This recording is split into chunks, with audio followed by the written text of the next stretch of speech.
ओम नमः शिवाय। नमस्कार दोस्तों, स्वागत है आपका हमारे इस चैनल में जिसका नाम है शिव भक्ति। दोस्तों, आज की इस वीडियो में हम सुनेंगे अघन पूर्णिमा की व्रत कथा। पूर्णिमा व्रत कथा के अनुसार द्वापर युग में एक बार माता यशोदा ने अपने पुत्र भगवान श्री कृष्ण से कहा, हे कृष्ण, तुम संसार के रचयिता और पालनहार हो। आज मुझे कोई ऐसा उपाय बताओ जिसे करने से स्त्रियों को सौभाग्य की प्राप्ति हो, साथ ही उनकी सभी मनोकामनाएं पूर्ण हो जाएं। तब श्री कृष्ण ने कहा, हे माता, मैं आपको एक अचूक उपाय विस्तार से बताता हूँ।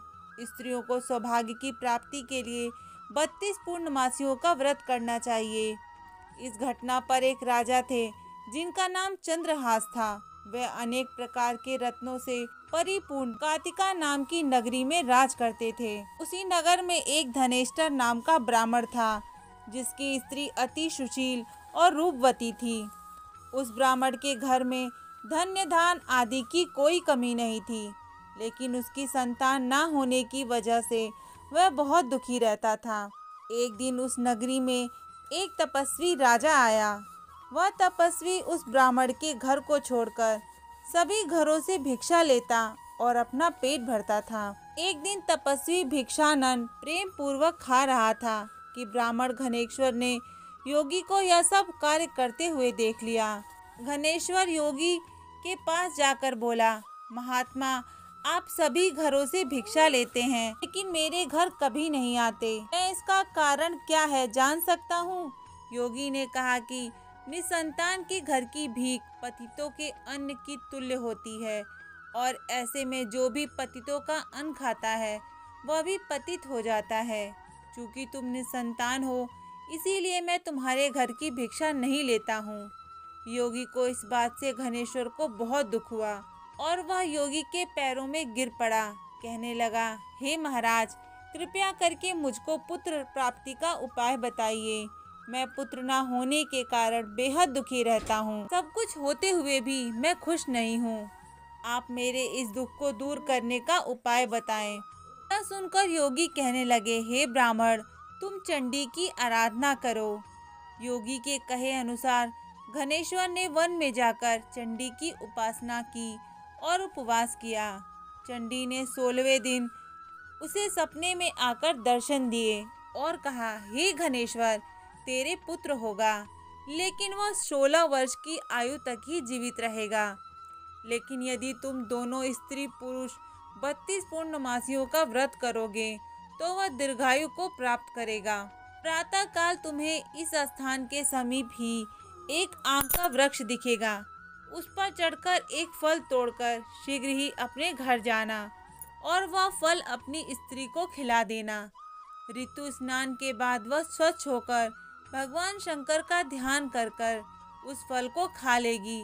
तब शंकर भगवान की कृपा से उसको गर्भ हो जाएगा। ईश्वर ने ठीक वैसा ही किया और उसकी स्त्री गर्भवती हो गई। देवी जी की असीम कृपा से उसे एक अत्यंत सुंदर पुत्र उत्पन्न हुआ जिसका नाम उन्होंने देवी दास रखा। दुर्गा जी की आज्ञा अनुसार उसकी माता ने 32 पूर्णमासी का व्रत रखा। दुर्गा जी के आज्ञा अनुसार उसकी माता ने 32 पूर्णमासी का व्रत रखना प्रारंभ कर दिया था। 16 वर्ष लगते ही देवीदास के माता पिता को चिंता होने लगी कि कहीं उनके पुत्र की इस वर्ष मृत्यु ना हो जाए। घनेश्वर ने देवीदास के मामा को बुलाया और कहा कि देवीदास एक वर्ष तक काशी में जाकर विध्यन करें, ऐसी हमारी इच्छा है। इसको भी तुम साथ में ले जाओ और एक वर्ष के बाद इसको वापस लौटा लाना। इस तरह देवीदास को एक घोड़े पर बैठकर अपने मामा के साथ काशी के लिए निकल पड़ा। घनेश्वर ने अपने पुत्र की दीर्घायु के लिए भगवती दुर्गा की आराधना और पूर्णमासी का व्रत करना शुरू कर दिया था। इस प्रकार 12-32 पूर्णमासी का व्रत पूरा किया गया। कुछ समय बाद मामा और भांजा किसी नगर में रात बिताने के लिए ठहरे हुए थे। उस दिन उस गांव में एक ब्राह्मण की कन्या का विवाह होने वाला था। जिस धर्मशाला में वे वर और उसकी बारात ठहरी हुई थी, वहीं देवीदास और उसके मामा भी ठहरे हुए थे। संयोग से कन्या को तेल आदि चढ़ाकर मंडप आदि का कृत किया गया तो लग्न के समय वर को धनुव्रता हो गया। तब वर के पिता की नज़र एक देवीदास पर पड़ी और उन्होंने सोचा कि ये मेरे पुत्र जैसा ही सुंदर है, मैं क्यों न इसके साथ ही उस कन्या का लगन करा दूं और बाद में विवाह के अन्य कार्य मेरे लड़के के साथ हो जाएंगे। ऐसा सोचकर वर का पिता देवीदास के मामा से जाकर बोला कि तुम थोड़ी देर के लिए अपने भांजे को हमें दे दो, और उसने अपनी योजना उन्हें बताई। तब उसका मामा कहने लगा कि जो कुछ भी मधु पूर्वक आदि कन्यादान के समय वर को मिले वह सब हमें दे दिया जाए, तो ही मेरा भांजा इस बारात का दूल्हा बनेगा। यह बात वर के पिता ने स्वीकार कर ली और इस तरह से देवीदास का विवाह उस कन्या के साथ हो गया।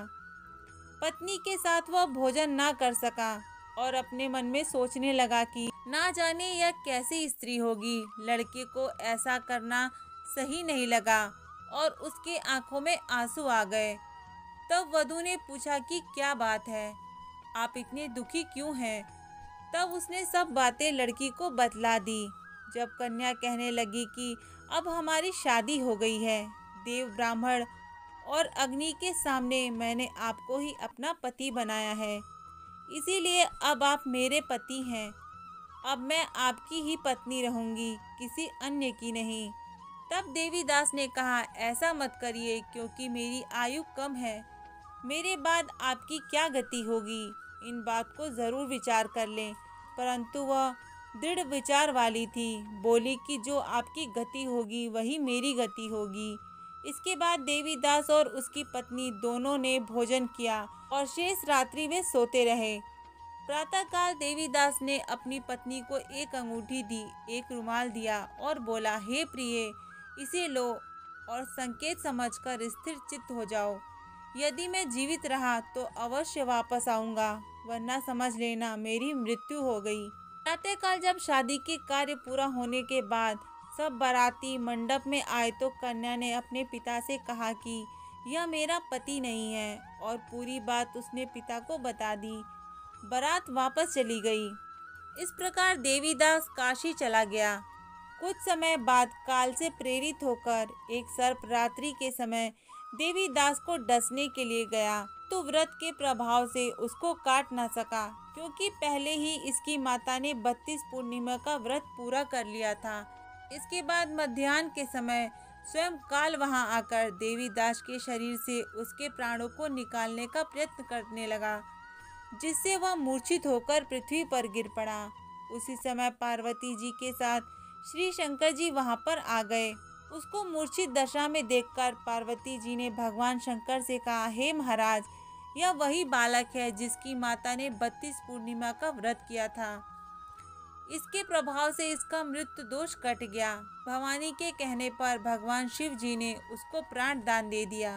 उधर उसकी स्त्री उसकी प्रतीक्षा कर रही थी। जब 16 वर्ष व्यतीत हो गए तो देवीदास भी अपने मामा के साथ काशी से चल दिया और वो कुछ दिन बाद अपनी पत्नी के घर पहुंचा। लड़की के पिता ने खूब धन के साथ अपनी पुत्री को उसके साथ विदा किया। श्री कृष्ण भगवान कहने लगे कि इस प्रकार धनेश्वर द्वारा 32 पूर्णिमाओं का व्रत रखने से उसकी पुत्र की लंबी आयु की प्राप्ति हुई। अतः जो भी स्त्री यह व्रत करती है वे जन्म जन्मांतर में वैभव का दुख नहीं भोगती और सदैव सौभाग्यवती रहती है। यह व्रत पुत्र पौत्रों को देने वाला है तथा संपूर्ण मनोकामनाओं को पूर्ण करने वाला माना गया है। दोस्तों, आज की इस वीडियो में इतना ही। उम्मीद करती हूँ कि मेरे द्वारा दी गई हुई जानकारी आप लोग को पसंद आई होगी। अगर आपको मेरा ये वीडियो पसंद आया हो तो प्लीज़ हमारे इस चैनल को सब्सक्राइब करें और बेल आइकन प्रेस करें। कमेंट बॉक्स में ओम नमः शिवाय ज़रूर लिखें।